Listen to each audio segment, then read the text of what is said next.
Bueno, salimos do debate do pleno onde se debatiu a nosa proposición non de lei para ter unha cláusula de garantía salarial na administración pública.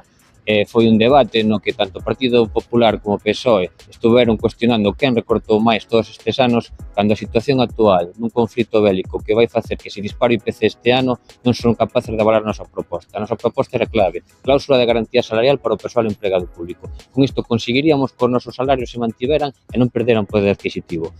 E, ademais, toda a defensa desa negociación colectiva tan maravillosa que se deu no ámbito estatal deuse de espaldas ao sindicato maioritario en Galicia e ao sindicato maioritario no País Vasco, que son Orciga e Ela. Por lo tanto, ademais, témolo recorrido judicialmente e creemos que isto é unha vulneración do dereito á liberdade e á negociación colectiva. Como siga, seguiremos defendendo que os salarios do persoal empregado público se actualicen, alo menos conforme o IPC, sin renunciar a melloras que podan vir da negociación colectiva.